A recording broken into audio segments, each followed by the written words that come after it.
Bon, et ben voilà, je vais vous présenter le fameux scanner caméra qui est branché sur une potence.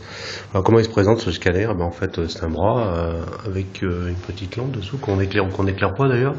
Et ici, vous avez une petite caméra qui va être chargée de prendre les photos des documents. Bon, en dessous, vous avez une espèce de tapis qui va permettre de poser les pièces dessus pour les numériser. Donc, c'est ce que je vais faire. Je vais poser ma pièce d'identité. Voilà.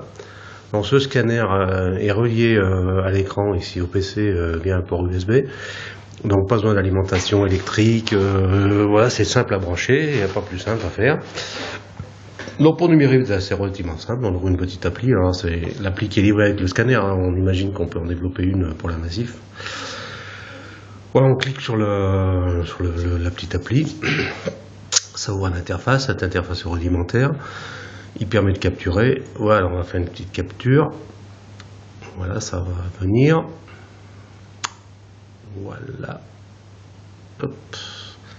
Alors, c'est un peu pas net. Voilà, là c'est bon. Il faut le temps qu'il fasse autofocus. Hein. Voilà, donc là ici j'ai donc le visuel de ma carte pièce d'identité. Je veux la capturer. Alors j'appuie sur le bouton capture ici. Hop. Tac, et la carte est capturée. Maintenant, ce que je vais faire, je vais changer la pièce d'identité. Voilà, je la retourne. Voilà, vous voyez qu'à l'écran, elle a été retournée. Et bien pareil, je vais faire une capture d'écran, une capture avec le scanner. Voilà, maintenant j'ai mes deux images ici qui ont été capturées. Bon, maintenant j'ai plus qu'à les sélectionner. Alors je vais poser le téléphone pour faire un contrôle-clic. Voilà, j'ai sélectionné les images, j'aurais peut-être les sélectionner par un bouton droit, peut-être, je sais pas. Voilà, donc j'ai sélectionné mes deux images, mais maintenant qu'est-ce que j'en fais? Je peux les sauvegarder au format PDF, en appuyant sur le bouton ici, oui.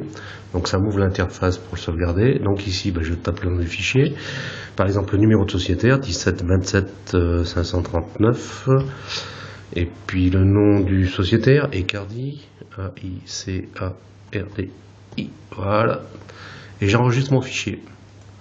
Voilà, c'est terminé. Donc le fichier est enregistré sur le PC en l'occurrence, mais ça pourrait être sur un serveur de fichiers.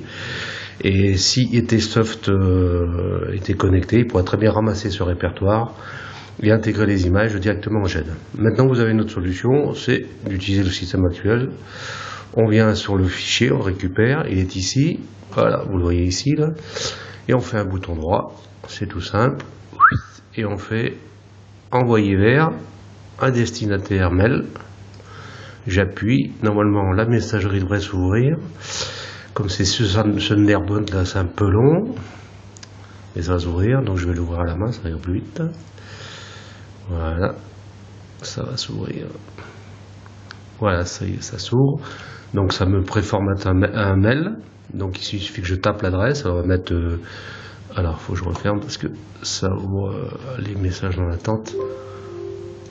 Voilà, donc je vais faire B. Aicardi à FreeFR. Je vais me l'envoyer sur mon message personnel. Donc ici, vous avez un objet comme un mail, donc vous pouvez mettre ce que vous voulez. Vous avez un cortex, vous mettez ce que vous voulez. Voilà, vous êtes dans une logique de mail. Là. Voilà. Et je l'envoie. Voilà, mon message part. Bon, il est un peu gros parce qu'il faut régler il aurait fallu régler les tailles de pixels.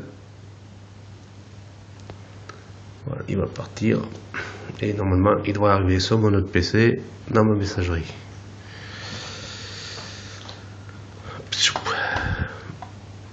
Hop. Après je me trompe de souris.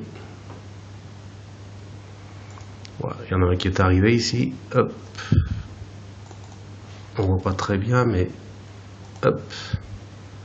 Et voilà, vous avez la pièce d'identité ici. On va réduire un peu la taille. On va se mettre à 50%. Voilà, hop. Voilà, donc vous avez bien la pièce d'identité recto verso que j'ai envoyée depuis le PC. Voilà, c'est terminé.